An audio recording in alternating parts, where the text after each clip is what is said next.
Hello guys! Welcome back sa aking vlog!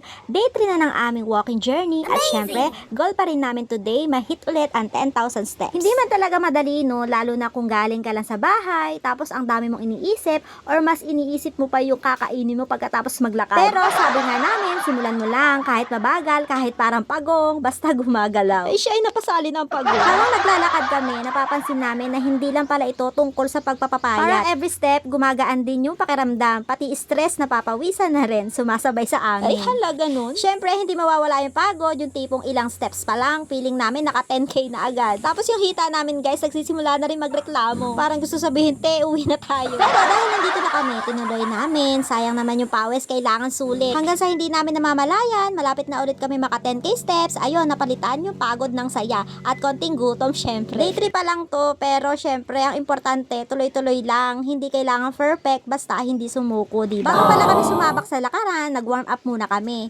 Oo, kunwari, very prepared at athletic, diba? Yung simpleng jumping jacks, naging jumping, tapos hinto. Yung stretching, naging posing na lang for picture. Pero syempre, go lang, kahit mukhang ewan na yung galaw namin, tuloy pa rin. Kailangan ready daw bago maglakad, kahit ang totoo, hindi na kami ready. Charis lang! After nag-warm up na parang mini workout na rin, sabi namin, ayan na, kaya na to, kahit medyo duda kami sa aming sarili. Syempre guys, kahit 5 to 10 minutes lang, malaking tulong na to. Nakakaiwas syempre sa injury, less sa sakit sa katawan, at mas ready ka na sa lakaran. Promise guys, mas okay na yung magmukha ka nag-stretch sa gilid, kaysa magmukha kang hirap na hirap maglakad after. At syempre, huwag kalimutan, dahan-dahan lang. Hindi kailangan biglain. Hindi tayo hinahabol unless may aso. So ayun, stretch muna tayo bago lakad, para mas smooth ang journey natin to 10k steps. Update pala guys, mukhang nahawa ko na rin yung kasama ko. Dati, ako lang ang nagba-black coffee. Ngayon, siya na rin. At take note, no sugar na din. O, diba, level up. Ang sabi ko sa kanya, welcome sa mapait pero healthy na buhay. Sa una, medyo nanibago siya. Kita mo sa mukha niya na parang hinahanap yung asukal. Pero totoo ha, small changes lang talaga. Hindi kailangan biglaan. Kung ano yung kaya mo, doon ka magsimula. Hanggang sa hindi mo namamalayan, nagiging habit mo na siya. Parang itong black coffee, no sugar. Dati parang ang hirap isipin, pero ngayon kaya na. At syempre, mas okay din siya lalo na kung nagpapapayat ka or naka-calorie deficit ka. Less calories, pero may energy ka pa rin for walking. Kaya kung ikaw na nanonood, baka ito na yung sign mo. I-try mo din paunti-unti. Bawas sugar, galaw-galaw, hanggang sa maging lifestyle na. At syempre, hindi kailangan perfect, basta consistent lang. Dito naman tayo guys sa usapang calorie deficit. Oo, aminin natin, medyo may kalakihan tayo, pero at least may ginagawa na tayo, diba? So ayun, ano nga ba ang calorie deficit? Simple lang, mas konti yung kinakain mong calories kaysa sa nagagamit ng katawan mo. Ibig sabihin, napipilitan yung katawan mo na gamitin yung stored fats. Ayun, unti-unting pumapayat ka na. Oh, hindi siya magic ha. Kahit gusto natin ng instant, hindi ganon. Kailangan talaga ng tiyaga at consistency. Dati, akala ko talaga kailangan ng sobrang higpit, bawal lahat, walang saya, pero hindi pala. Pwede ka pa rin kumain ng gusto mo, basta kontrolado. Hindi yung diet ngayon, cheat bukas, tapos cheat ulit kinabukasan. Ay halate, wag ka na mag-diet kung gayon. Ay hala guys, ako nga paunti-unti lang, hindi perfect, minsan nagkakamali din, pero ang importante, bumabalik sa routine. At syempre, sinasabayan din dapat ng gala, walking, workout, kahit hingalin, go lang. Ang goal natin kasi, hindi lang para pumayat agad, kundi maging healthy at consistent. Kasi kahit mabagal, basta tuloy-tuloy, may mararating tayo. Tuloy lang tayo guys sa calorie deficit at sa paghabol ng mas better na version na sarili natin. So ayun guys, paano ko ba ginawa ang calorie deficit? Kasi talaga promise, madami na nakakapuna sa akin na medyo lumilita daw ako. Hala, nagka-calorie deficit lang po ako. Ito na nga, hindi ito yung akala mo na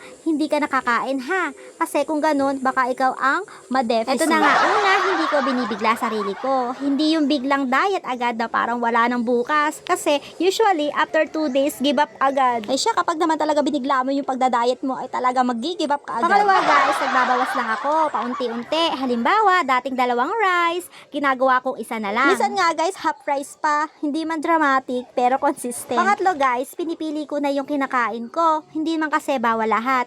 Kumakain pa rin ako ng gusto ko. Pero in moderation na. Hindi yung tikim na nagiging isang buong plato na yung kinakain mo. Plus, sinasabayan ko ng gala, walking, workout, kahit simple lang kasi malaking tulong talaga yun. Ang importante dito, hindi perfection. Kasi ako din minsan nadadapa, napapasobra sa kain, pero ang ginagawa ko, bumabawi lang ako kinabukasan. Next naman guys, alamin natin ang ating calorie intake. Kasi kahit anong walking mo, kahit anong workout mo, kung hindi mo alam yung kinakain mo, para naglalaro ka lang ng hulaan. So, paano ba malaman? Simple lang, pwede kang mag-start sa pag-check ng calories ng pagkain mo. Hindi naman kailangan sobrang perfect ha. Hindi tayo math wizard. Kahit estimate lang, malaking tulong na yon para magkaroon ka ng idea. At ito pa guys, pwede kayong gumamit ng apps or mag-search lang. Search lang ba? Ilan ang calories ng rice, ulam, ganito, ganyan. Ganyan lang din ang ginawa ko noon. At kapag marunong na kayo guys magbilang ng calorie, ay dito nyo na talaga marirealize, ay grabe, ganito pala karami calories nito. Yung akala mong konti lang. Talaga masusurprise kayo kapag nalaman. Pero hindi ibig sabihin nun, bawal na agad.